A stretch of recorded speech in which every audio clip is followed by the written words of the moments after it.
Primeiros minutinhos são sempre de alguns ajustes, né?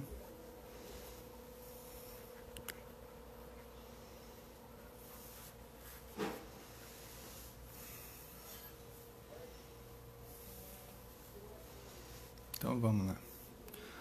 Bom dia a todos. Meu nome é Felipe Moreira, sou psicólogo e hipnoterapeuta. E atendendo alguns pedidos, fiz até uma enquete no meu Instagram, no meu Facebook, as pessoas responderam positivamente. Eu decidi falar um pouquinho hoje sobre uma grande polêmica no meio terapêutico. Uma coisa que... Bom dia, Bruno, seja bem-vindo a mais uma live. Vamos dando um tempinho aí para o povo chegar, mas vamos lá. Uma grande polêmica no meio terapêutico diz respeito a diagnósticos, diz respeito aos quadros clínicos. Uma coisa que a maior parte dos terapeutas, veja bem, terapeutas não psicólogos, não está preparado para lidar é com diagnóstico, é com psicodiagnóstico. E eu não falo só por uma questão de legislação. Em outros lugares do mundo é feito, aqui no Brasil é proibido por lei. Não é que é proibido por lei, é que os terapeutas não têm a formação, não têm a bagagem, não têm acesso às ferramentas de diagnóstico. O problema é que muitos deles não aceitam. Eles investem essa camisa de bater no peito, eu consigo, eu sei, eu pergunto. Diagnóstico não é assim que se faz. Diagnóstico não é achismo. Diagnóstico é ciência, ciência pura. É estudo, é fruto de muita dialética, é fruto de muito debate científico. E eu também escuto às vezes... Fala, Edelso, tá sumido das lives, hein? Senti sua falta, cara. Bem-vindo aí. Bem-vindo aí, pessoal que tá chegando. Então, eu decidi falar um pouquinho sobre essa questão do diagnóstico e do psicodiagnóstico, que são duas coisas parecidas, porém um pouco diferentes. Porque eu interajo muito, assim como o Laudo também, Bruno. Eu interajo muito no meio de terapeutas. Para quem não sabe, eu administro um grupo de terapeutas que tem psicólogos e tem terapeutas de outras naturezas também. E é um assunto um pouco cabeludo quando a gente fala da questão de um diagnóstico. As pessoas falam, não é necessário, é só um rótulo. A gente tem que entender a maneira de trabalhar dos terapeutas e dos psicólogos. Bom dia, pessoal que está entrando. Chamem os amigos, mandem para o pessoal aí, para os terapeutas, para os psicólogos que vocês conhecem. Sejam todos bem-vindos aí a mais uma live. Isso aí, Edelso. Vamos aproveitar, fazer valer o tempo, né? E não se preocupa que eu não vou te hipnotizar ao vivo hoje, tá? Aquele dia foi uma casualidade lá que eu fui tentar te resgatar. Mas enfim, brincadeiras à parte. Vamos lá. Como o Bruno colocou, muita gente acha que um laudo é um bater de olhos. Você vai para uma consulta, em uma sessão, você já sai de lá com o seu papelzinho, né, dizendo o que você tem, com o seu CID. Gente, um laudo é uma coisa muito complexa de se fazer, de se manter e de se justificar. Por quê? Não é só fazer um laudo, não é só diagnosticar o seu paciente. E olha, quando eu falo diagnosticar, eu não falo só de doenças, tá bom? Porque diagnóstico é levantamento de informações. Diagnósticos não é apontamento de doença como algumas pessoas acreditam que seja. Diagnóstico é você reconhecer as características de uma pessoa, né? Os traços mentais que ela tem, as particularidades daquela pessoa. Isso é um diagnóstico. E o diagnóstico se torna um laudo quando você coloca aquilo no papel, quando você faz um descritivo. Eu vou falar na minha live mais pra frente para um laudo, eu não vou me estender nisso agora não. Tá? Mas basicamente, diagnóstico é um processo que busca identificar uma doença, uma característica ou um quadro clínico. Então veja bem, eu posso ter um traço depressivo sem ter depressão. Eu posso ter um traço maníaco, uma ansiedade, uma agitação, sem ser uma pessoa ansiosa. Então o diagnóstico, o psicodiagnóstico, ele busca identificar essas características de cada pessoa. Né? Não conheço, Bruno. Mas vou procurar me informar mais. Quilos mortais. Depois eu me intero disso daí, porque eu não conheço, pelo menos pelo nome. Mas o psicodiagnóstico, ele busca o quê? Ele busca fazer uma descrição das características mentais, ou, como a gente fala na definição, das características não observáveis num primeiro momento. Então, o psicodiagnóstico, ele requer muito cuidado da pessoa que aplica, muita atenção ao paciente e muito cuidado com isso aqui, com esse encontro, com o ambiente. Eu vou falar mais na frente das características e dos passos de um psicodiagnóstico. Então, assim, a comunidade científica só aceita o psicodiagnóstico embasado em metodologias científicas, quais sejam testes psicológicos reconhecidos. Vou fazer um parênteses daqui a pouquinho sobre os testes, tá? Antes de falar mais aprofundado sobre ele. Testes psicológicos que sejam reconhecidos. Não estou falando de testezinho de Facebook, pelo amor de Deus. Porque eu recebo muita gente que faz esse teste, fala que a pessoa tem depressão e a pessoa vem a me procurar desesperada porque fez um teste, fez uma avaliação. Me fala que fez uma avaliação, porque a pessoa não sabe a diferença, o leigo não sabe a diferença de um teste de Facebook para um teste psicológico. E se enquadra naquilo. Se você pegar o CID, o que ele vai dizer? Ele vai te dar uma lista de diagnósticos e vai dizer lá em cima, a pessoa tem que apresentar tantos desses diagnósticos por tanto tempo. Pode pegar qualquer doença mental. Se você começar a ler, você vai achar muito de você em cada um desses sintomas. Então, um leigo lê essas coisas, é por isso que eu não vou falar de diagnóstico em si. Mesmo mais pra frente, que eu vou fazer uma outra live falando dos transtornos mentais, ajudado por pessoas aí que têm muita bagagem nessa área, fiquem de olho. Eu não vou falar dos sintomas, porque se você... Exatamente, Adelso, bem por aí. Se você ler todos os sintomas, você vai se enquadrar na maior parte. Então você vai pegar um CID, vai ler e vai sair desesperado. Meu Deus, eu tenho depressão. Meu Deus, eu sou bipolar. Meu Deus, eu tenho mania. Gente, isso é muito relativo. Por isso, tá? Até na minha colinha eu botei em letras garrafais aqui no topo. Não sei se vai dar para vocês lerem. Tá? Eu abro a live falando sobre isso. Só profissionais da saúde mental têm permissão para elaborar laudos e atribuir diagnósticos. Não confiem em outros profissionais que visem fazê-lo. Vou te dar um exemplo complicado. Já dei um, que é o teste de Facebook. Segundo exemplo complicado. Eu atendi uma pessoa que passou por um terapeuta holístico e chegou para essa pessoa e falou, eu sinto que eu tenho depressão. E o que o terapeuta falou para ela? Fez uma série de estudos lá, uma série de ferramentas que ele conhece. Nossa, você tem depressão. Que ferramentas ele usou? É científico? É teste psicológico? Ele era psicólogo? Não, ele não era psicólogo. Então ele não tem permissão para fazer isso. O terapeuta ele tem que trabalhar com o que chega até ele. Passei no psicólogo, ou no psiquiatra, ou no neurologista, fui diagnosticado com depressão. Então, beleza. Você tem um diagnóstico na mão. O profissional da saúde mental te deu um diagnóstico. A partir daí você vai buscar sua ajuda. Por quê? É muita responsabilidade, muita irresponsabilidade também do profissional que faz isso, porque rotula a pessoa. A maior parte das pessoas recorre ao Dr. Google porque, bom dia Gabi, seja bem-vinda à live, né? Referência aí de liderança, de comando de grupos aí, essa menina aí vai longe, fiquem de olho. Então, assim, é muito complicado você fazer um laudo de bater olho. Eu atendi uma pessoa, uma vez na clínica da faculdade, eu me lembro até hoje, uma senhorinha, estava lá no descritivo dela. Quadro depressivo grave, baixa autoestima, tristeza severa. Chamei para uma triagem. Qual foi a primeira coisa que ela me falou? Meu marido e meu filho morreram num acidente de carro. Eu fiquei 2 semanas de cama e não consigo me levantar. Você quer que essa pessoa esteja como? Feliz? Alegre com a vida porque está viva? Não, ela está em depressão, ela está em luto. Ela acabou de perder o marido e o filho. Gente, é muito complicado você se basear numa fala. E a pessoa que procura o profissional, muitas vezes, até já... Eu vivo alertando e também recentemente me deram esse alerta como devolutivo e eu concordo plenamente. A maior parte das pessoas que procuram psicodiagnóstico, elas querem o CID. Elas precisam daquilo para quê? Benefício. Entrar no INSS, aposentar um parente, aposentar um filho, um pai, um marido, não sei. Mas ela precisa disso para entrar na justiça, conseguir aquele benefício dela. E, infelizmente... A maior parte das pessoas que procuram, os profissionais procuram por causa disso. É triste, mas é verdade. E eu trabalho num hospital, como eu sempre falo aqui, numa UPA. Sou da recepção.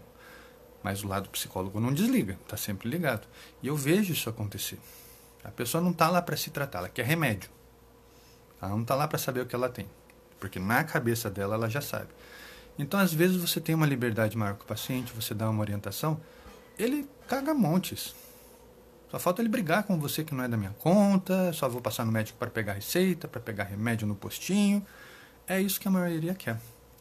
Então, assim, existe uma cultura, não estou falando baixa renda, tá? Estou falando de um modo geral, porque lá passa gente tanto das classes A, B e C. Mas a maior parte das pessoas não está lá para resolver o problema, está lá para manter um hábito, está lá para manter um estilo de vida mediano, medíocre até eu diria. Que a pessoa não está lá para resolver o problema dela, ela quer paliativo. Então, muita gente que procura o diagnóstico procura por isso, entendeu? Deixa eu ver aqui o que ela está falando. A pessoa tem um contexto social, emocional e integral. Muitas vezes também olham-se as doenças, as patologias, muito mais do que o indivíduo. Exatamente. O diagnóstico é uma série de eixos que vão se enquadrando. Você tem que levar em conta os sintomas da pessoa, histórico familiar da pessoa. Eu não estou falando de constelação, tá bom? Constelação é uma outra polêmica que eu não vou abordar, por razões pessoais. Quem quiser saber mais, me procura no privado que eu explico. Mas eu não vou falar de constelação aqui. Então, contexto, sintomas que a pessoa apresenta, ambiente social e familiar, histórico ambiental da pessoa. Então, você pega uma pessoa lá com uma série de questões, uma série de problemas de saúde. Você vai ver onde essa pessoa mora. Mora numa casa pequena, com a família inteira, moram 15 pessoas numa casa de 2 cômodos. Então você não pode esperar que essa pessoa tenha o mesmo estilo de vida de uma pessoa que mora numa casa grande, com conforto, que tenha o próprio quarto, tenha respeito pelo próprio espaço, privacidade, tenha um estilo de vida mais destacado, uma renda boa para se manter, ter suas coisas. São realidades diferentes e você tem que lidar com isso. Não quer dizer que todo pobre vive em depressão, tá? Pelo contrário.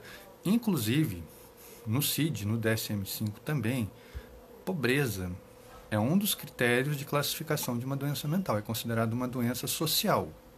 Não é uma doença mental, é uma doença social. Por isso que a gente fala na diferença social, na diferenciação das classes sociais. Mas isso é uma outra discussão, só estou falando aqui a título de curiosidade, tá bom? Então, o diagnóstico ele tem que ser feito pelo profissional da saúde habilitado, com metodologias reconhecidas. Inclusive os testes psicológicos, até mais ou menos, aí, o último edital foi deixa eu consultar aqui a minha colinha, porque eu não sou tão bom com números quanto eu já fui, de 2003. Foi um edital do Conselho Federal de Psicologia, porque até então, como é que você trazia os testes para o Brasil? Você traduzia os manuais, né? Você traduzia o manual daquele teste. Só que a maior parte do teste ele é padronizado para a população onde ele foi elaborado. Então você pega um teste da Europa, ele leva em conta a realidade da população europeia. Um teste elaborado nos Estados Unidos, ele leva em conta a realidade da população dos Estados Unidos, né? Um teste elaborado no Brasil vai levar em conta a realidade do brasileiro. Você não pode tirar um teste do Brasil e aplicar na Europa, você vai ter dados completamente inconclusivos. E idem se você fizer o contrário. Só que até então é o que acontecia, você traduzia o manual, exportava o teste ou importava um teste de fora. A partir de 2003, o CFP começou a exigir dos testes enquadramento, mais credibilidade, mais situação. A palavra seria validação. Então, os testes não basta mais que eles sejam traduzidos. Eles têm que ser refeitos ou aplicados numa população e comprovada a sua validade.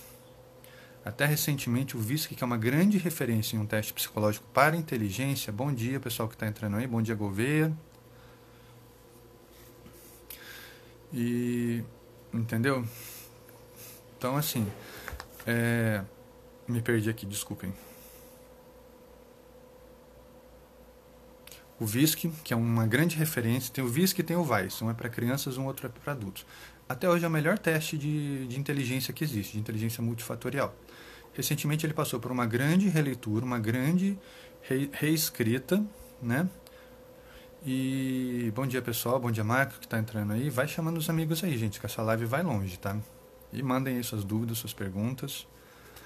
E, inclusive, uma grande amiga minha, psicóloga Renata Bertrand, neuropsicóloga, estava participando da reedição do VISC brasileiro, estava participando de uma das fases de validação. Beijo para Renata aí, uma grande referência minha em psicopedagogia e neuropsicologia.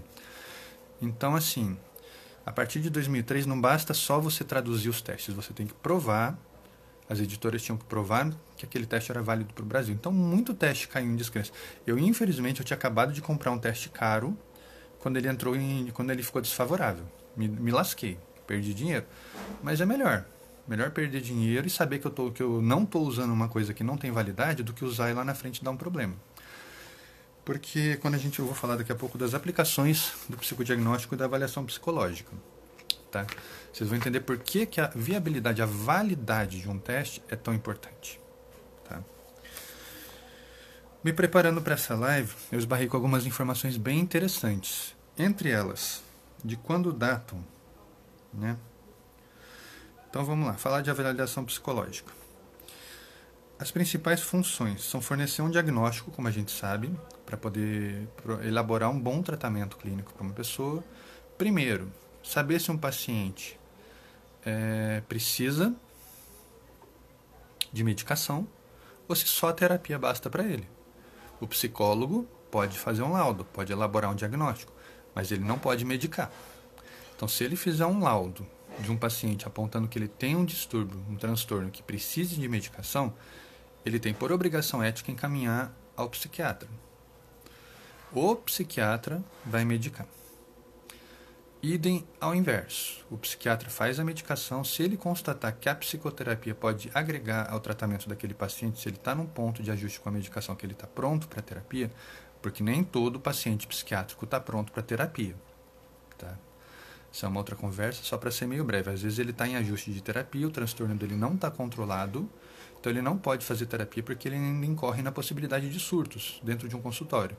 Então ele é um risco para ele e é um risco para o psicólogo. Por isso que, na dúvida, a gente pede um laudo, pede uma carta de intenção do psiquiatra, explicando que o paciente faz tratamento, quais medicações ele usa e que ele está apto, preparado.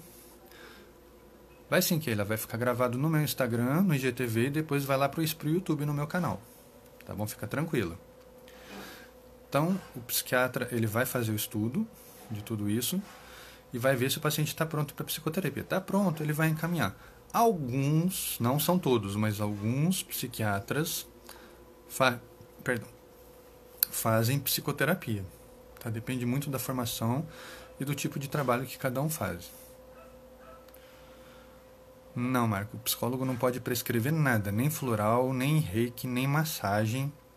Ele não pode fazer nenhum tipo de indicação de prescrição.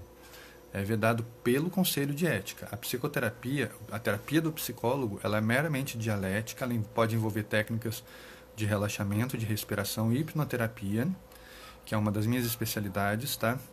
Mas o psicólogo não pode fazer nenhum tipo de prescrição, tá? Alguns psicólogos também trabalham, por exemplo, entre outras coisas, com florais. Ele pode? Ele pode. Mas ele não pode fazer num receituário que conste que ele é psicólogo. Ele tem que ter um prontuário à parte, um registro à parte, enquanto terapeuta, que habilite ele, tá, a fazer esse tipo de prescrição. Muitos nem usam. Eles prescrevem no papel, mandam por WhatsApp para a pessoa a receita que ela deve solicitar na farmácia. Não existe uma obrigatoriedade de uma prescrição formal. Alguns fazem por uma questão estética, que é bonito de o paciente ter na mão uma prescrição. Mas ele não pode colocar ali que ele é psicólogo. Ele pode colocar, por exemplo, que ele é psicólogo e terapeuta, e colocar lá o número do CRP e o número do CRT. Para quem não sabe, Conselho Regional de Terapeutas Holísticos. Tá? Aí sim ele pode fazer uma prescrição nesse sentido. De outra forma, enquanto psicólogo, ele não pode. Tá? Ele é vedado pelo Conselho de Ética. Então, assim, a gente sabe que alguns trabalham com isso, entendeu? Dessa maneira que eu falei. Ele tem a formação e ele faz a indicação.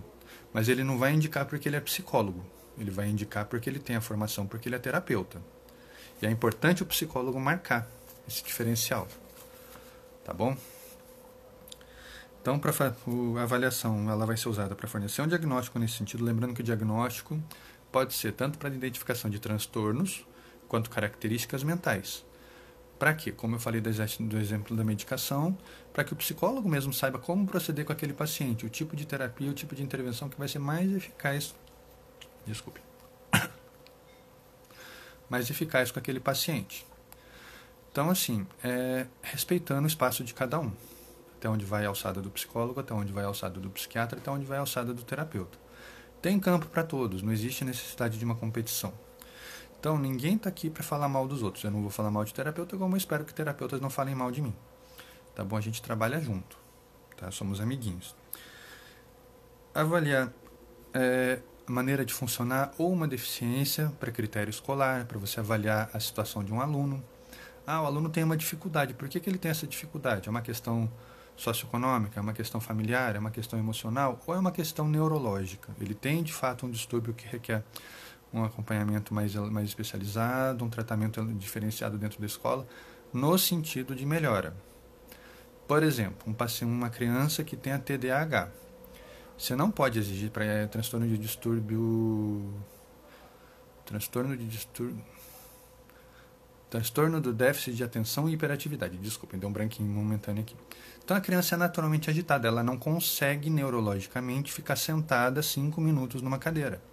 Você não pode exigir que ela tenha o mesmo rendimento de uma criança que consegue. Você não pode punir a criança, né, chamar de irresponsável, chamar de desobediente, chamar de imatura, se ela tem um transtorno neurológico, um transtorno emocional. Então ela tem que ser encaminhada para o especialista. O psicopedagogo é uma das pessoas habilitadas, o psicólogo, psicopedagogo, tá bom? É uma das pessoas habilitadas para fazer esse tipo de avaliação e de diagnóstico dentro de uma escola ou de uma instituição, por exemplo, e ver a necessidade daquela criança, tá? O pedagogo não pode, ele pode determinar formas da escola interagir, de como elaborar uma melhor maneira daquela criança ser atendida dentro da escola. Um tipo de prova que ela consiga fazer, um tipo de atividade que ela dê conta de fazer. Isso ele pode fazer, mas ele não pode interferir na criança. Entendeu? Ele não pode tratar, não pode atender dentro da criança, ele não tem, tá, capacitação para isso. É uma outra alçada. Então, só diferenciando um pouco o psicopedagogo pedagogo do psicopedagogo psicólogo, tá bom? Ajudar tribunais, eu falei aqui dessa questão. Com a questão de custódia de crianças em casos de separação, investigações de abuso e para avaliar se uma pessoa está apta para ir a julgamento ou se ela tem algum transtorno que justifique as ações dela, então ela não pode responder por ela não pode ser julgada, ela vai ser tratada num ambiente psiquiátrico, num ambiente institucional diferenciado, tá bom? Por que aqui a metodologia científica é muito importante? Porque ela vai laudar aquela pessoa. E assim, a partir do momento que surge um laudo, surge um diagnóstico, aquilo vira um álibi. E a pessoa vai usar isso. Eu fiz isso porque eu tenho tal transtorno. Espanquei minha mulher porque eu estava sob efeito de álcool, sob efeito de drogas. A gente sabe que não é bem assim que funciona, mas acaba acontecendo. Então tem a pessoa que se descontrola e tem a pessoa que não se descontrola, mas usa como pretexto. Então o psicólogo, o psiquiatra vai fazer esse tipo de avaliação no psicodiagnóstico para verificar a veracidade da história da pessoa, se ela realmente tem aquele transtorno. E nos laudos só pode constar material científico, testes que tenham sido aprovados por esse edital de 2003, da resolução de 2003 do Conselho Federal de Psicologia. Então você não pode usar um laudo, não pode usar um teste, você não pode laudar baseado num teste que é desfavorável, porque você está usando uma coisa que foi desvalidada cientificamente. Como eu falei, a gente tem que ver se os testes que a gente está habituado a usar estão válidos ainda, porque constantemente está tendo revisão. Às vezes um teste fica desfavorável, o editor entra com recurso, consegue um reestudo e muda a condição. E às vezes um teste fica favorável, passa um tempo ele é reestudado e entra e se torna desfavorável. A gente tem que manter os olhos abertos com relação a isso. Eu trabalhei com uma autoescola que, sem que ele soubesse, e eu até então estava desatualizado dessa questão, fui procurar saber, usava um teste no psicotécnico, autoescola não, perdão, uma psicóloga do trânsito, que usava um teste que já estava desvalidado. Então, assim, não é que o teste deixa de funcionar, mas você não pode mais usar como uma referência de laudo, como uma referência de avaliação, entendeu? Para fins formais. E o trânsito, assim, você está atestando a aptidão da pessoa. Se o teste é desfavorável, é porque ele tem alguma coisa na aplicação que não corresponde à realidade do que ele se propõe.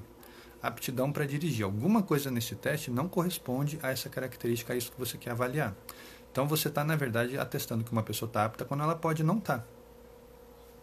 Eu conheço gente que falhou em determinados testes e dirige bem. E conheço pessoas que passaram no psicodiagnóstico que, se a pessoa souber que a pessoa está na rua, não sai de casa.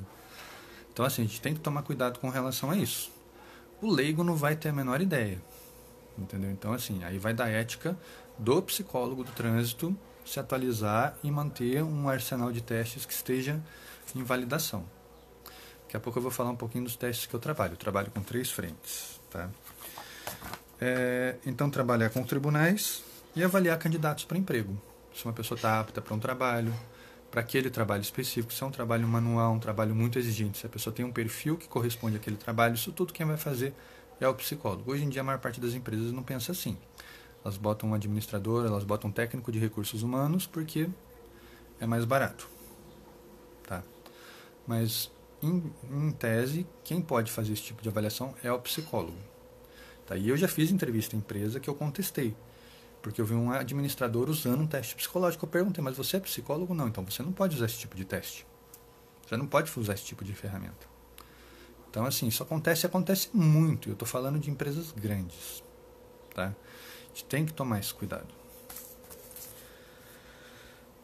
Então, avaliar candidatos de emprego. Eu falei dos primeiros registros que eu localizei, pelo menos, tem escritas anteriores. Mas vocês sabem de quando veio o primeiro registro de uma avaliação psicológica? Não num termos diagnóstico, mas uma prova de seleção, por exemplo, um concurso público. China, 200 a.C. Surgiu do imperador chinês, na dinastia Han, a intenção de que os agentes do governo fossem acima da média, estivessem além da alçada da população, para que não fossem pessoas simples e não se identificassem tanto, né, na hora de resolver problemas, mediar situações. Então ele criou uma série de testes para avaliar se a pessoa é apta a fazer parte do governo, se ela está naquele patamar de excelência que o imperador exigia. Quais eram os principais testes? Música, agricultura, administração, economia no caso, né? Cavalgar, saber andar a cavalo, e arco, saber atirar, saber se defender, saber defender o imperador. Então, esses eram os principais critérios então da época. Isso a gente está falando de 200 a.C., 2.200 anos atrás, mais ou menos. Então, vocês veem que essa história de haver uma ferramenta já não é uma coisa de agora. Tá? Sempre houve algum tipo de avaliação, algum tipo de critério. Por mais que ele seja informal, por mais que ele não seja científico, né, nesse sentido. Porque a psicologia, inclusive, uma das grandes críticas aos testes, ela é muito subjetiva. E a gente tem 2 tipos de teste. O teste de aptidão e o questionário. No teste, é exigido da pessoa, do sujeito, que ele dê o melhor. E ele vai ser avaliado, né, nesse critério. Qual é o limite da capacidade dele, da aptidão dele. Tá? E o questionário é para enquadrar. Então é um teste de enquadramento. Você usa para uma seleção, você usa para um critério de avaliação escolar, por exemplo, né, para ver se a pessoa se enquadra na população daquela instituição, daquela empresa. Então são as 2 frentes, os 2 principais tipos de teste.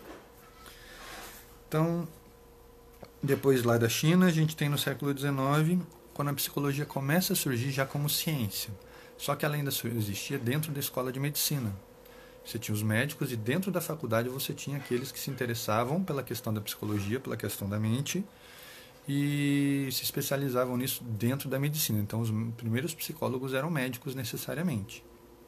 Tá? Vide Freud, vide Jung, vide Lacan, vide tantos outros aí do tempo deles aí. Vide Charcot, né?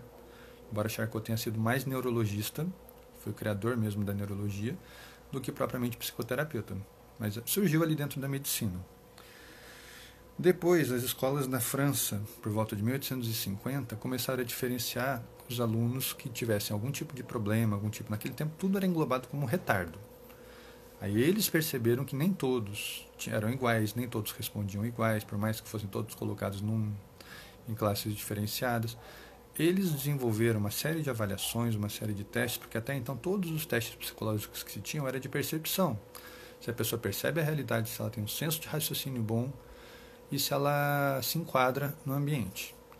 Eles começaram a fazer estudos de características pessoais. A pessoa tem algum tipo de deficiência, a pessoa tem algum tipo de distúrbio, algum tipo de lesão que diferencia ela do restante do grupo.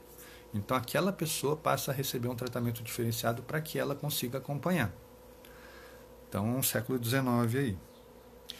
Nos Estados Unidos, 1912 mais ou menos, na Universidade de Stanford, surgiram os primeiros testes daquilo que a gente conhece até hoje, que é o QI, coeficiente de inteligência. Grosso modo, todos os testes vão avaliar a capacidade mental da pessoa e vão enquadrá-la numa categoria chamada idade mental. Tá? A idade mental diz o grau de maturidade, de desenvolvimento, de percepção, de aptidão, todo esse conjunto de coisas. Não é uma continha fácil de fazer, não é à toa que o VISC, que o VAI são testes tão complexos e até hoje são uma referência no mundo, nesse sentido. Tá? Não são o único, mas são os mais conhecidos, os mais difundidos aí. Então a continha que você vai fazer, você vai ter aquele cálculo da idade mental, vai dividir pela idade real, a idade cronológica da pessoa, e vai multiplicar por 100. Você vai ter um coeficiente e vai multiplicar por 100. 100 é o que eles chamam do zero. O que quer dizer? Qualquer coisa acima do 100 é positivo. Se é positivo, quer dizer o quê? Que a pessoa tem uma idade mental acima da média, acima da idade cronológica dela. Então é uma pessoa melhor desenvolvida. Se o coeficiente é baixo, quer dizer que a idade mental da pessoa é menor do que a idade cronológica. Então ela tem alguma deficiência, algum tipo de retardo, algum tipo de atraso no desenvolvimento, pode ser por uma lesão, pode ser por uma doença, pode ser por uma má formação, uma série de questões que vão ser investigadas a partir daí.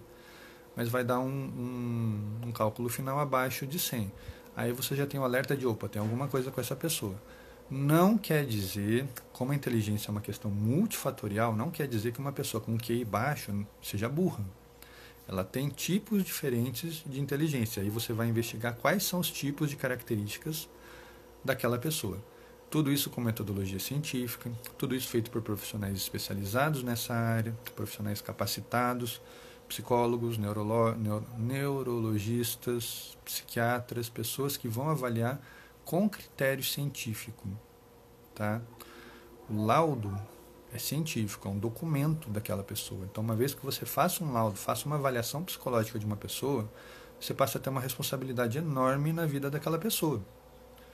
Entendeu? Você não está dando simplesmente um nome para o que ela tem, você não está dando simplesmente uma característica, um númerozinho para ela botar lá no RG. Você está dando uma coisa que ela vai carregar para o resto da vida. Tive uma doença e o nome dela era esse. Eu costumo dizer para os meus pacientes, se eu tenho uma doença, eu posso perder, eu posso melhorar. Agora, se eu tenho um transtorno, eu tenho que aprender a viver com ele, até que ele diminua e eu consiga ter uma vida mais normal. Tá? Agora, se eu tenho uma lesão, um comprometimento severo, um grau de retardo, um grau de deficiência, são coisas que me limitam. Eu nunca vou me livrar dele. Então, são condições que você vai passar a avaliar se a pessoa está apta para o mercado de trabalho, se ela está apta para a escola, como ela vai estudar, qual é. Eu não gosto de falar em limites, embora algumas escolas ainda usem esse termo. O limite de aprendizado da pessoa. A avaliação não vai te dizer isso. Porque até então, vou dar um exemplo muito concreto. Síndrome de Down. Eles eram colocados como abaixo da média. Porém, hoje em dia, tem casos e mais casos de pessoas com síndrome de Down se formando em faculdade, se tornando destaque no mercado de trabalho. Tem até uma empresa europeia que é conduzida praticamente inteira por pessoas com síndrome de Down.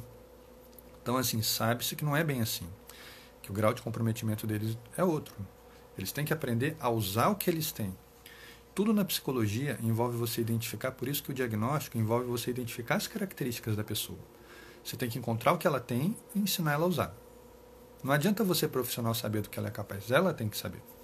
E é aí que você diferencia muitos profissionais, porque tem aqueles que só ficam ouvindo, sabem todo o potencial da pessoa, e ficam lá enrolando a pessoa anos e anos e anos, até que a pessoa entenda, perceba que ela consegue dar um passo além daquilo que ela está habituada. Né? É quando muitas pessoas criticam os anos de terapia. Tem gente que precisa desse tempo. Eu trabalho numa linha que eu gosto de empurrar a pessoa. Eu gosto de mostrar para a pessoa do que ela é capaz. E fazer ela correr os riscos que eu sei que ela consegue. Tá? Isso é o psicólogo. Tá? Eu misturo muito da minha realidade da psicologia com o coach, que eu também tenho formação. E eu integro os dois. Então eu sei até onde levar a pessoa e como ela desenvolver o melhor potencial dela. Então eu falo com propriedade. Tá? Psicodiagnóstico. Ele foi usado pela primeira vez em 1920 por um cara que todo mundo já ouviu o nome dele e pode não saber de onde, chamado Hermann Rorschach.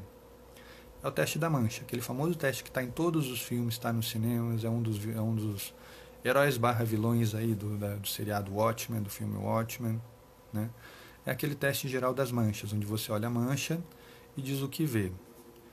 Roscher foi o primeiro a desenvolver um teste completo, onde você tem, através daquelas manchas, você vai transformar a resposta da pessoa num código.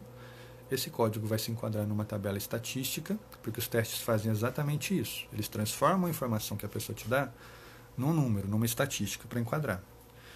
Enquadrar no sentido de avaliar a potencial daquela pessoa, avaliar aquela característica e, principalmente, saber se aquela característica realmente domina a vida da pessoa, se ela está sob controle, ou se a pessoa é capaz de dar a volta por cima, de passar por aquilo.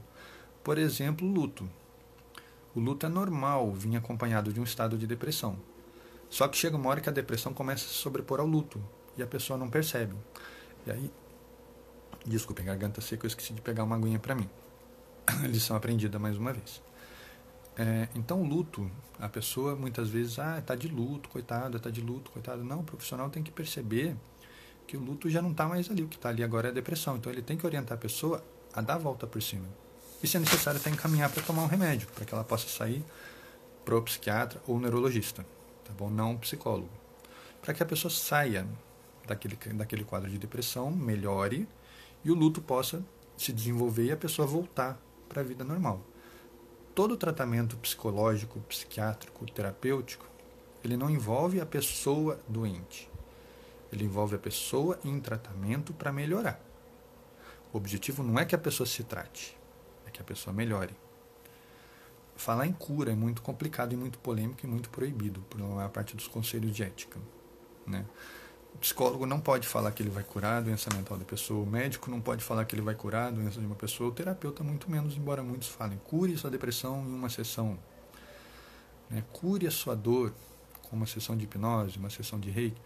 Isso é muito complicado, isso é muito antiético de se fazer. Você não sabe o tempo da pessoa, né? A não ser que você seja mágico e tenha algum poder sobrenatural que ninguém mais saiba. Mas você não sabe se você vai dar conta. Então você ilude a pessoa. Mas voltando aqui. As principais áreas de atuação da avaliação psicológica. Eu já falei que a pedagogia, você avaliar os critérios escolares de um aluno, ver se ele está enquadrado, ver se ele tem algum tipo de atraso, algum tipo de deficiência de aprendizado, para você poder fazer a avaliação de qual é o melhor para aquele aluno. Inclusive no sentido de avanço escolar, quando uma pessoa é muito acima da média, o famoso quadro de superdotado, ou retardar se você vê que a pessoa não está acompanhando a turma dela. É o famoso repetir de ano. Só que é diferente do repetir no sentido da pessoa fracassou. É um repetir de ano, voltar um ano, no sentido de que a pessoa esteja com uma turma que ela consegue acompanhar. Então ela vai se enquadrar melhor, ela vai se sentir melhor, vai ficar mais motivada para o estudo. Então você vai melhorar a capacidade de aprendizado daquela pessoa. Porque se você mantiver ela na turma que ela está, que ela não está conseguindo acompanhar, ela vai entrar num looping de repetir, entender que foi um fracasso, de repente repetir de novo, entendeu? E ela vai perder o gosto pelo estudo. Isso acontece muito na questão do abandono escolar por causa disso. A pessoa chegou no limite, a escola muitas vezes não tem o preparo, não tem o tempo para dedicar para aquele aluno e vai empurrando, tá? Avaliação clínica, para você identificar as características de uma pessoa, tipo de perfil psicológico, perfil de personalidade que ela tem e como empregar isso na vida dela. Como eu falei, não basta o psicólogo saber, ele tem que saber apresentar para a pessoa aquilo que ele está observando, para que a pessoa possa tirar o melhor proveito daquilo. O famoso, o médico, não adianta o médico saber o que o paciente tem, você vai melhorar. Não, doutor, o que eu tenho? Né? Então, você vai melhorar, vou te passar um remédio, mas para que eu estou tomando esse remédio? Para que ele serve? Quais são os efeitos? A maior parte das pessoas não pergunta isso. Tô te dando um remédio. Beleza, remédio, tá bom. E não quer saber mais. Então a pessoa não se empodera do próprio processo de terapia, do próprio processo médico mesmo, tratamento. E o empoderamento é principal em qualquer tipo de terapêutica. Eu diria que é 50%, se não mais, do processo. Psicologia forense no sentido da avaliação de perfil, como eu falei, na questão de custódia, questão de responsabilidade pelo cometimento de um crime. E a psicologia do trabalho, que é avaliar um candidato para emprego, avaliar uma pessoa que tem uma carreira já, está insatisfeita, está descontente, avaliar se ela deve continuar ou se ela deve buscar uma outra coisa mais de acordo com as preferências dela. Porque ao longo da vida os nossos interesses mudam. Antigamente você falava em vocação, é uma coisa que a pessoa ia fazer a vida inteira. Hoje em dia não se usa tanto o termo vocação nesse sentido. Você usa o quê? Interesse. Então, num determinado momento da minha vida, nossa, eu sou muito interessado em psicologia. Chegou uma certa idade, cheguei num patamar de satisfação, nossa, eu não tenho mais paciência para atender, quero voltar para a sala de aula, não sei o quê. Lidar com pessoas é complicado. Acho que eu quero fazer administração de empresas e trabalhar com finanças. Faz lá uma avaliação, vê se aquilo é o melhor que você está condizente com o seu perfil, tem a ver com o seu interesse. Vai fundo, investe naquilo, sabendo que você está dentro do seu quadro de aptidões. Entendeu? Você vai ficar mais satisfeito, você vai estar mais inclinado para aquilo que você gosta e, portanto, você vai ter uma vida mais saudável, mais equilibrada, emocionalmente, financeiramente e de saúde propriamente dita, né? Porque ficar fazendo a vida inteira fazendo o que não gosta, ninguém merece, né? Dos testes psicológicos, falando um pouquinho mais dele, eu falei do Rorschach, que é o mais famoso de todos, é um teste de personalidade projetiva. Nele, você permite que a pessoa veja tudo. Tá? Qualquer coisa que a pessoa disser é aceito, não existe um certo e errado. Antigamente, os testes psicológicos tinham resposta certa e errada, porque eles tinham um critério mais de enquadramento. Eu quero ver se essa pessoa é uma pessoa inteligente. Então, a pessoa dava determinadas respostas, isso não condiz com o que eu quero dessa pessoa. Olha o Leno participando da live de novo. Marditinho. Fica quieto. Ai. Então, assim, você tinha uma avaliação no sentido de enquadrar a pessoa num perfil. Eu quero pessoas medianas para cima da média. Então, determinadas respostas da pessoa, você já sabe que a pessoa está abaixo do que você quer. Então, você já começa a dispensar ali. Rorschach foi o primeiro a desenvolver um teste completo, onde qualquer resposta da pessoa vai dar um perfil rico sobre a personalidade dela, em termos mentais, em termos cognitivos, em termos emocionais, em termos neurológicos, do que ela é capaz de perceber. Tanto que até hoje o teste dele é referência para todos os outros, né? Muitos da estatística. E ele cunhou o termo psicodiagnóstico, que é o nome do trabalho, do livro que ele escreveu para apresentar o Rorschach para o mundo. Um livrinho muito bom, por sinal, recomendo a todos. Só que depois esse termo foi apropriado pela psicologia e passou assim, a ser usado para tudo envolvendo a avaliação psicológica. Tanto que algumas pessoas têm como sinônimos. Não são sinônimos. A avaliação psicológica é você avaliar o estado mental da pessoa. Psicodiagnóstico é avaliar as características da pessoa. Então, na avaliação, por exemplo, a pessoa cometeu um crime. Eu tenho que saber se ela cometeu um crime consciente, se ela agiu por um transtorno mental, se ela não tem condições de responder por ela, ou se ela fez voluntariamente, fez de caso pensado, planejou. Isso é uma avaliação. Tá? O aluno tem muita dificuldade na escola, dificuldade em certas matérias. Eu vou avaliar se aquilo tem a ver com uma concentração, se aquilo tem a ver com o quadro mental do aluno, se aquilo é simplesmente preguiça, falta de empenho, falta de motivação. Isso é uma avaliação. Psicodiagnóstico é eu avaliar uma pessoa se ela tem quadros neurológicos que possam comprometer a cognição, se ela tem características que tendam à depressão, que podem comprometer a própria saúde, baixa imunidade, entre outras coisas, se ela tem picos de mania, se ela tem picos de ansiedade, que também podem comprometer a saúde, mas comprometem a maneira de pensar. Isso é um psicodiagnóstico. Essa é a principal diferenciação dos dois. Tá claro para vocês, gente? Estou falando muito. Quem tiver dúvida, vai mandando, tá? Eu estou tentando responder na medida do que eu tô pegando aqui. Se eu deixei passar alguma coisa, vocês me falem. Tá? Então, eu falei dos testes, eu falei da validação. Né? Só que não é a única característica principal envolvendo os testes psicológicos. A validação é uma. Eu vou fazer esse teste serve para inteligência. Será que ele serve para inteligência? Então eu tenho que validar esse teste. Tenho que aplicar em pessoas que eu já conheço a capacidade intelectual e ver se as respostas que eu vou obter, que o resultado que eu vou obter naquele teste é coerente com o que eu já sei. É o famoso controle. Bateu a informação, beleza, o teste é válido. Agora, não está batendo, não tem alguma coisa que não está sendo avaliada nesse teste, então esse teste já não serve. Aí ele vai entrar como desfavorável naquela listagem do CFP. O nome do cadastro, para quem quiser entrar na internet, chama SATEPSI. É o Sistema de Avaliação de Testes Psicológicos. Ele vai te dar todo o parecer dos testes, né? Se ele é favorável, o que considerou ele favorável, mas aí você que trabalha com testes, você já tem o manual do teste, você sabe como ele funciona, você sabe por que ele é favorável, quer dizer que ele está coerente. Agora, se ele é desfavorável, por que ele foi considerado desfavorável? Será que ele está desatualizado? Será que ele não leva em conta a população brasileira? Será que alguma coisa nele, como eu falei do teste teste de inteligência, às vezes dentro daquele teste ele deveria levar em conta algum fator emocional que ele não leva? Então você tira ponto de uma pessoa que não deveria ser levado em conta. Então você não quer dizer que a pessoa não tem aquela capacidade, você quer dizer que aquela pessoa tem alguma coisa além do que o teste é capaz de medir. Pronto, ele é desfavorável. Ele é desfavorável. Você não pode se basear num teste que não avalia tudo que ele se propõe. Tá bom? Falta alguma coisa nesse teste.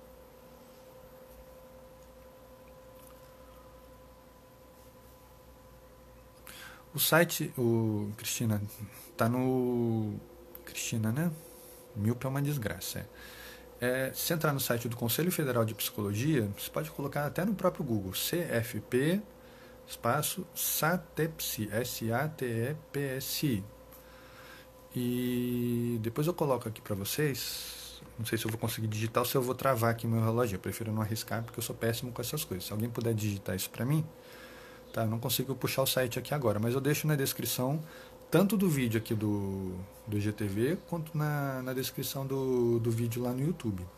Tá? Mas é facinho de você procurar. É só botar SATEPSI, SATEPSI e já vai aparecer para você. Tá bom? Aí vai te dar lá toda a relação dos testes, se ele é favorável, se ele é desfavorável. E assim, faz um bom tempo que eu não entro. Antigamente você entrava lá no teste e você tinha lá dizendo por que ele era favorável e por que ele era desfavorável. Eu não sei agora como é que tá, faz muito tempo que eu não entro. Tá? Então a validação, a precisão, se o teste é preciso, ou seja, se você fizer o mesmo teste em pessoas de características semelhantes àquilo que você avalia, você tem que ter respostas semelhantes. Então você pega um grupo de pessoas que você sabe que são intelectualmente acima da média e aplica o mesmo teste. Aí um deu que realmente ela está acima da média, outro deu que ela é abaixo da média, outro deu que ela está na média, outro deu inconclusivo, pronto. O teste ele não é preciso. Falta também alguma coisa aí nesse teste aí, ou na sua maneira de aplicar, ou o teste não é próprio para aquela população. Tá? Eu estou usando o teste de inteligência, gente, que é o mais conhecido, é a forma mais básica da avaliação e da testagem. Mas você pode usar para qualquer critério. Posso procurar, por exemplo, na forense usa-se muito, isso é buscar por traços de depressão, por traços de angústia, por traços de agressividade. Então eu tenho testes específicos para trabalhar com essas questões. Então um teste de precisão. Se eu sei que uma pessoa é agressiva, descontrolada, e faço um teste e dá que a pessoa é deprimida, deprimida patológica, com grande passividade, alguma coisa está errada. Porque eu sei que essa pessoa é agressiva e violenta. Como é que esse negócio me dá que ela é uma pessoa passiva? Não bate. Então falta precisão nesse teste aí. Deixa ele de lado e vou procurar outro. Tá bom? Padronização. Toda vez que você aplicar um teste, você tem que aplicar da mesma maneira. Óbvio. E... cadê? Normatização. Que é a uniformidade na interpretação. Se pegar várias respostas do mesmo teste, você vai usar os mesmos critérios de avaliação. Você não pode usar critérios diferentes. Esse teste aqui deu abaixo da média, porém eu sei que essa pessoa tem um problema. Não, você está sendo subjetivo. Você tem que colocar o que está no teste. A pessoa não se empenhou, não sei. Se ela não se empenhou, vai dar um resultado baixo e vai constar no teste dela. Por isso que o teste é tão subjetivo, alguns, e por isso que eles são tão criticados no meio científico. Não são tão precisos quanto você gostaria. Por isso que todos eles são constantemente estudados, retestados, refeitos, né? As próprias editoras estão sempre revisando. É constante isso, não para nunca. E o nome dessa técnica é psicometria. É o estudo da psicologia combinado à estatística, a testagem na avaliação psicológica de um grupo ou população. Tá? Então são os 4 critérios do teste. Principais tipos de teste. Eu já falei de alguns aqui. Os testes de QI e aptidão, que vão avaliar a capacidade intelectual da pessoa ou a aptidão da pessoa para dirigir, para porte de arma, para realizar um trabalho, para ocupar um emprego. São os mais conhecidos, são os mais usados. Mas a gente tem também testes neuropsicológicos, são aqueles usados muito nas escolas, que podem falar tanto de transtornos, quanto podem falar de lesões, podem falar de disfunções, de má formação. Eles vão avaliar uma série de critérios do porquê que aquela pessoa tem aquela defasagem. Não vou falar deficiência, por quê? Defasagem você pode apontar acima da média, a pessoa está muito além. Eu trabalhei numa escola que eu tinha uma aluna que na primeira semana ela tinha terminado o livro. Eu tive amigos na escola que na primeira semana de aula, no primeiro mês de aula, elas tinham terminado a apostila e ficava só revisando ao longo das aulas. Então, quer dizer o quê? Aquela matéria para aquela pessoa era muito fácil. Aquele conjunto de atividades para ela era muito elementar. Então, de repente, valia a pena avançar. Como já tive alunos, já tive colegas também que era o contrário, eles não acompanhavam, por mais que o professor ficasse na frente dando atenção, eles não acompanhavam.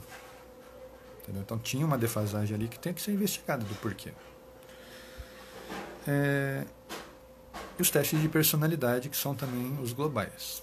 O teste projetivo, que eu falei do Rocha, que vai avaliar o tipo de resposta que você dá, e o teste objetivo, que são testes de enquadramento. É muito usado em empresas, né? Muito usado no trânsito, muito usado para enquadrar se uma pessoa está apta a uma determinada atividade, ou profissional, atividade laboral, a direção, né? São os principais testes, tem outros, mas esses são os principais aí que a gente usa. Tá?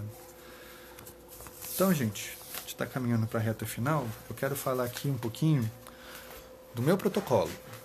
Como é que eu trabalho com teste? Primeiro, eu não sou daqueles psicólogos que só faz teste, só usa teste, só trabalha com teste. Eu tenho duas formas de trabalhar. A principal é o atendimento. A pessoa que me procura já com uma queixa, tá? Já faz um tratamento psiquiátrico, quer fazer terapia, então eu já tenho o laudo daquela pessoa. E vou trabalhar em função disso. Se a pessoa tem um diagnóstico de depressão, por exemplo, então eu sei a conduta terapêutica que eu tenho que adotar, os limites que eu posso seguir e até onde ela é capaz de ir. E vou enquadrar ali. Agora, tem aquelas pessoas que me procuram pela angústia. Eu não tenho vontade de nada. A gente está no Setembro Amarelo. É um mês que fala-se muito de saúde mental, fala-se muito de dificuldades de valorização. E para a pessoa que realmente tem ideação suicida, tem um quadro depressivo mais grave, ela não consegue sair disso. Não é que é frescura, é lerder. Não, ela não consegue. Ela não é capaz de ter um pensamento suicida e falar, não, vou parar de pensar nisso. Ela não consegue, ela fica pensando nisso. Esse é o perigo. Então fala-se tanto nisso que aquilo fica em evidência na mente da pessoa. Então, para quadros onde eu não sei com o que eu estou lidando, eu trabalho com psicodiagnóstico. Tá? Começo do meu atendimento, geralmente um mês, em média, tá? Estou falando na forma como eu trabalho. Às vezes, dependendo do material que eu utilizo, eu consigo o que eu preciso em menos tempo. Às vezes demora mais. Não existe uma receita pronta. Tá?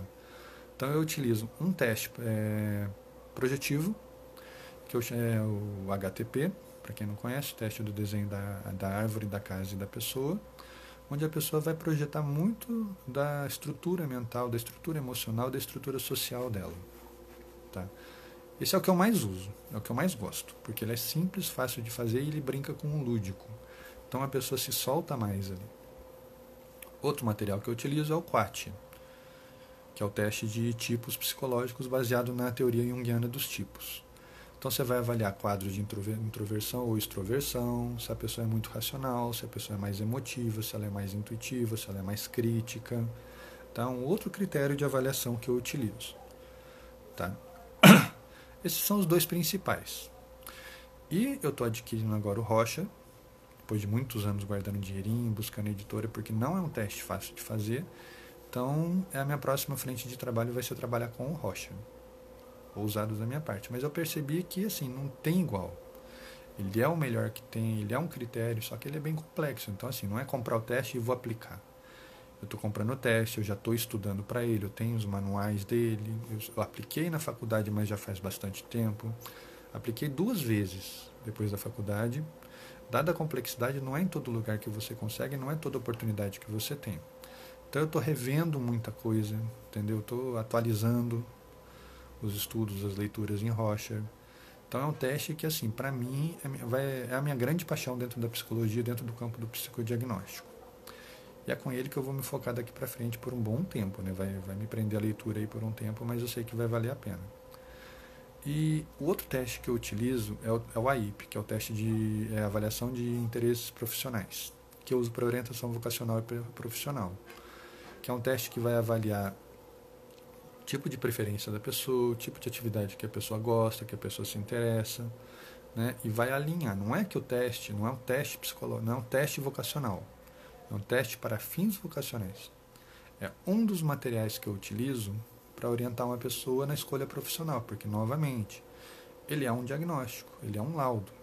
Você faz uma orientação vocacional, você dá um laudo para a pessoa de qual é o interesse dela, de qual é o alinhamento psicológico e laboral que ela tem.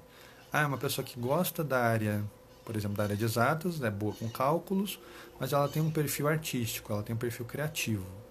Então, de repente, uma faculdade de matemática não pode anunciar melhor, mas uma faculdade de música, por exemplo, que ela combine a parte de cálculos, a parte de tempos, a parte artística, de criatividade, né? Eu, quando me formei no terceiro ano, eu estava em dúvida. Eu prestei para mecatrônica, graças a Deus não passei. Tá? Que minha mãe não ouça isso. Mas graças a Deus eu não passei. Porque o que eu queria era psicologia, eu fiquei em dúvida. Fiz orientação vocacional, o que deu? Psicologia ou terapia ocupacional. Investi na psicologia, estou aqui até hoje, feliz da vida. Por isso que eu falo que ainda bem que eu não passei. Fiz com uma psicóloga muito boa e... Então, assim, a responsabilidade da pessoa que te faz orientação vocacional também é muito grande. É um respeito que a pessoa tem que ter, sabendo que aquela pessoa vai levar aquela escolha para a vida dela. Então, se ela erra, se ela dá um critério inexato e a pessoa investe numa profissão, investe numa carreira, e dali a 5, 6 anos está insatisfeita, a culpa é do profissional. Tá? Então, é responsabilidade, sim. É necessidade de ter formação, de entender o material, usar os testes válidos por conta disso. Você tem que ser realista com a realidade daquela pessoa. Então, gente, minutinhos finais aí, daqui a pouco o reloginho do Instagram vem me cortar. Espero ter ajudado vocês, falando um pouco de psicodiagnóstico, de avaliação psicológica, da importância, principalmente, de procurar o profissional certo, #procure um psicólogo, porque existem coisas que só o psicólogo vai poder fazer. Entre elas, uma avaliação psicológica, entre elas, um laudo psicológico. Não confie em teste de internet, não confie em teste de Facebook, não confie naquele terapeuta que usa ferramentas duvidosas. Faz reiki na pessoa, você tem uma tendência à depressão, você tem um problema alimentar. Gente, é muito complicado, a responsabilidade da pessoa é muito grande. Você dizer para a pessoa, você tem depressão, por mais que a sua intenção não seja rotular, ela vai se rotular, ela vai sair dali, nossa, eu tenho depressão. E o que ela vai fazer? Dr. Google, depressão. E o pior, ela pode começar a se medicar por conta própria. Porque tem uma vizinha que toma, então ela já sabe o nome do remédio, dá um jeito de conseguir na farmácia, porque infelizmente hoje em dia ainda se consegue remédios em farmácia sem receita, é difícil. A fiscalização hoje é maior, mas ainda consegue. Se você procurar bem, você acha farmácias que vendam, infelizmente. Eu, quando fico sabendo de umas coisas dessas, até dou uma denunciada. Vou lá no conselho e falo, vou no conselho de medicina e aponto, porque, primeiro, é crime, segundo, é um perigo para a população. Tá? Critico muito as pessoas que tomam remédio por conta própria, a automedicação é um grande perigo, sobretudo na realidade psicológica e psiquiátrica da pessoa. Tá? Medicação psiquiátrica é uma coisa que a pessoa às vezes leva anos para ajustar, para saber o diagnóstico certo dela, para saber qual é o melhor remédio para ela e para ajustar a dosagem, a tentativa e erro. Foram anos de sofrimento para ela chegar àquilo. Vem um infeliz de um terapeuta, não, para a nossa próxima sessão você vai ter que parar com o seu remédio 48 horas antes. Pronto, ele cagou anos de tratamento daquela pessoa, ele não tem habilitação para isso. Se um terapeuta que você procurar te falar isso, vai embora, não volte mais, denuncie, processe, porque ele está falando besteira. Isso é curandeirismo, isso é charlatanismo, e curandeirismo no Brasil é crime. Tá? Não acreditem. Gente, 30 segundos.